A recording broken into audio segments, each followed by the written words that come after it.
The Rich Mind in a Poor World.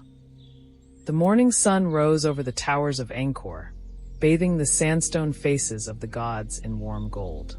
Monks in saffron robes walked silently along the causeway, and the smell of burning incense drifted in the humid air.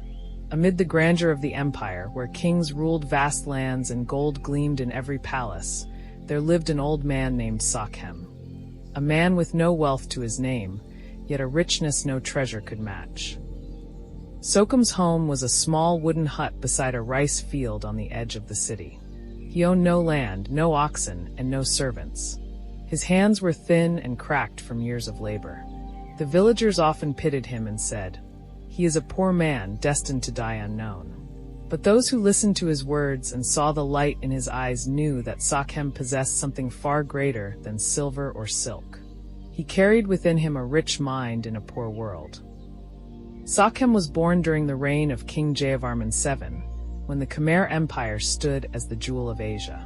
The grand temples of Bayon and Ta Prohm were being built, canals carried water across the plains, and merchants came from far lands to trade. But while the empire shone in the eyes of travelers, not everyone shared its wealth. Most people, like Sokhem's family, lived in simple huts, working day after day to fill the granaries of their rulers. From a young age, Sakhem was different. While other boys dreamed of becoming warriors or temple builders, he spent hours sitting under a Bodhi tree near the monastery, listening to monks chanting in Pali. He watched how they moved, calm, steady, unshaken by anger or pride. One day, the old abbot, Venerable Chantha, noticed him sitting there long after the prayers had ended.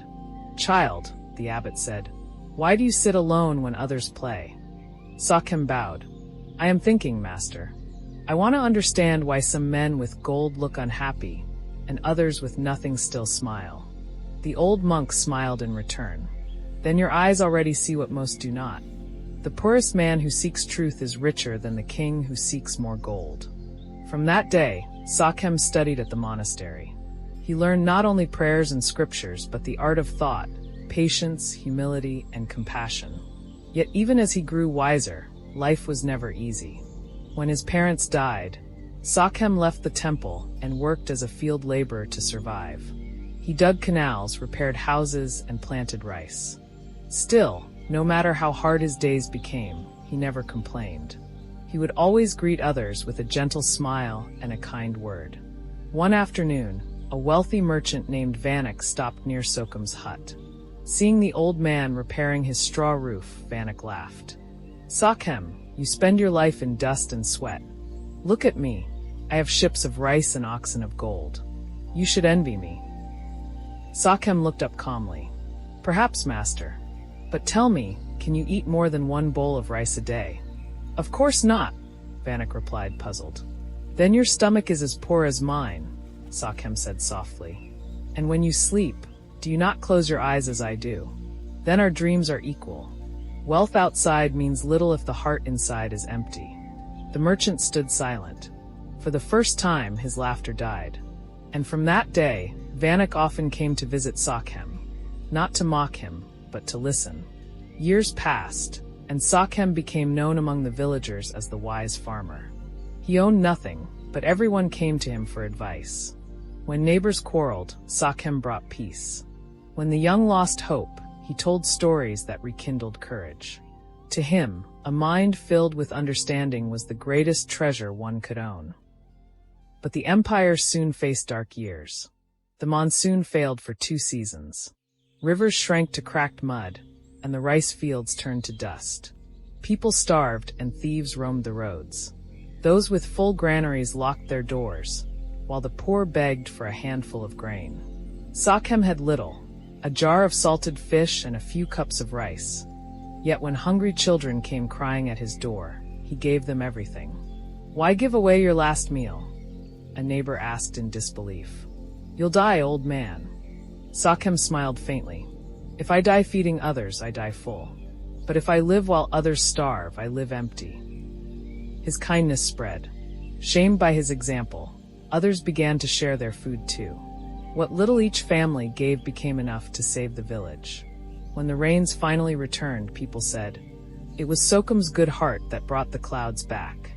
But Sakhem simply bowed to the sky and said, "The rain listens not to gold, but to goodness." One day, the great King Jayavarman VII came to inspect the provinces.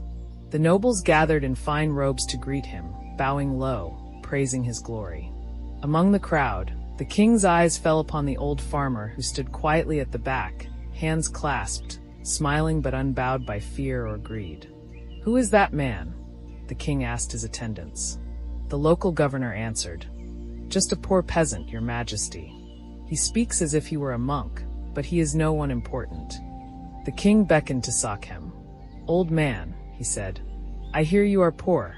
Tell me, what do you possess?" Sakhem bowed respectfully. "I possess nothing, your majesty, except a mind that has learned to be rich." King was intrigued. "And how does one make the mind rich?" "By learning 3 things, Sakhem replied. "To see clearly, to think kindly, and to give even when one has little." The court fell silent. The king studied the old man, seeing a calmness in his eyes unlike any noble he had known. "You speak as though you have found peace." Sakhem smiled. "I have found understanding, Majesty. Peace follows understanding like a shadow follows light." Jayavarman VII was deeply moved.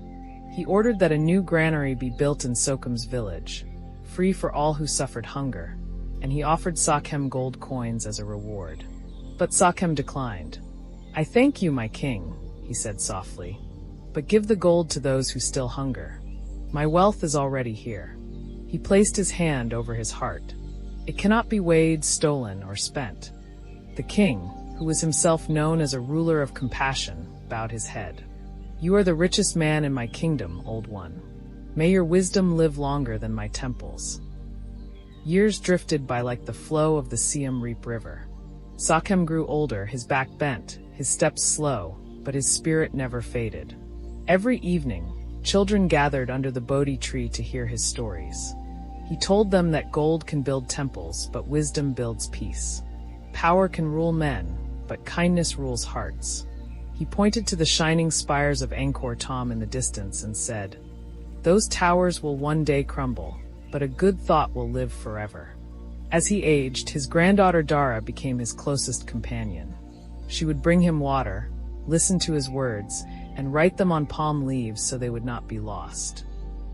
One evening, as the red sun melted into the jungle and the air filled with the sound of cicadas, Dara asked, "Grandfather, why do people still call you poor when you have helped so many?" Sakhem smiled gently. "Because they look with their eyes, my child, not with their hearts. The world sees poverty in empty hands, but true wealth hides in a generous mind." He took her small hands in his. "Remember, Dara, one day these temples will fall. The kings will pass. Even the great empire will fade. But wisdom will outlive it all. So keep your heart rich even if the world grows poor." That night, Sakhem sat beneath the Bodhi tree, breathing in the cool air, his thoughts calm as still water. When morning came, the monks found him there, sitting cross-legged with a serene smile, as if he had simply drifted into the eternal peace he had always spoken of. The villagers buried him beside the monastery, and the monks carved into stone the words he had once spoken to the king. "A rich mind in a poor world is a light in the darkness." Generations passed. The empire that had once ruled half of Southeast Asia crumbled. Temples sank into the jungle, swallowed by time. But the story of Sakhem, the wise farmer of Angkor, lived on. Monks retold it in distant provinces. Traders whispered it along riverbanks. And parents repeated it to their children when they needed to remember that true richness lies not in gold, but in the heart. Even today, when the dawn breaks over Angkor Wat and the morning mist rises from the stones, some say the wind carries his voice, soft, eternal, filled with peace. And if you listen closely, you might hear the whisper of his wisdom echo through the ruins. The poor world belongs to the rich mind. Those who hold wisdom own more than kings. Those who live with compassion live forever. Thanks for watching. If you found this video helpful, hit like, share, and subscribe. Drop a comment below. I'll see you in the next video.